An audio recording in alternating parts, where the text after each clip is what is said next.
sound from inhabited land, no roaring of the ocean could have reached them through the obscurity while suspended in those elevated zones. Their rapid descent alone had informed them of the dangers which they ran from the waves. However, the balloon, lightened of heavy articles such as ammunition, arms, and provisions, had risen into the higher layers of the atmosphere to a height of 4,500 feet.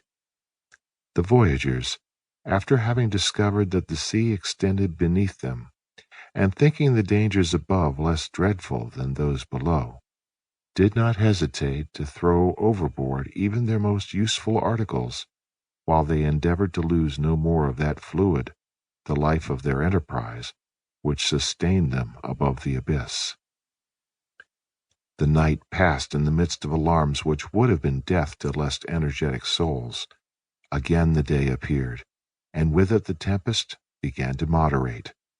From the beginning of that day, the 24th of March, it showed symptoms of abating.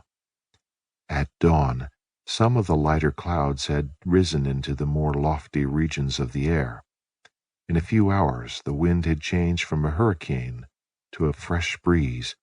That is to say, the rate of the transit of the atmospheric layers was diminished by half. It was still what sailors call a close-reefed topsail breeze, but the commotion in the elements had none the less considerably diminished. Towards 11 o'clock, the lower region of the air was sensibly clearer. The atmosphere threw off that chilly dampness which is felt after the passage of a great meteor. The storm did not seem to have gone farther to the west. It appeared to have exhausted itself. Could it have passed away in electric sheets, as is sometimes the case with regard to the typhoons of the Indian Ocean? But at the same time, it was also evident that the balloon was again slowly descending with a regular movement. It appeared as if it were, little by little, collapsing, and that its case was lengthening and extending, passing from a spherical to an oval form. Towards midday, the balloon was hovering above the sea at a height of only 2,000 feet. It contained 50,000 cubic feet of gas, and, thanks to its capacity, it could maintain itself a long time in the air, although it should reach a great altitude or might be thrown into a horizontal position.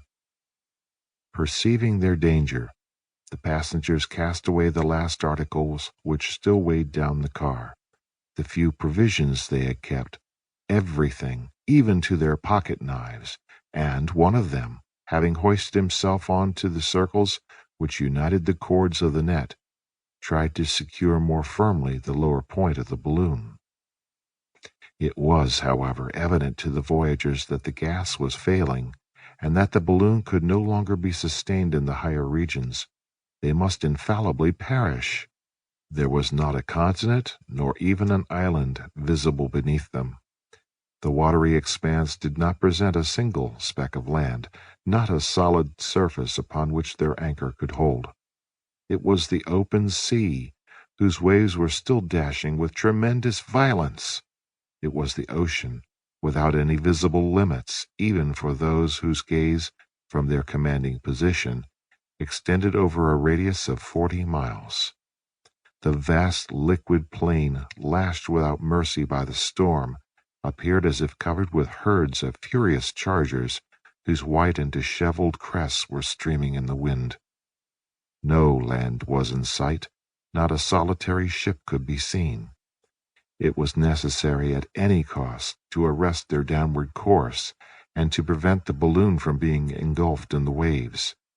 The voyagers directed all their energies to this urgent work, but, notwithstanding their efforts, the balloon still fell, and at the same time shifted with the greatest rapidity, following the direction of the wind, that is to say, from the northeast to the southwest.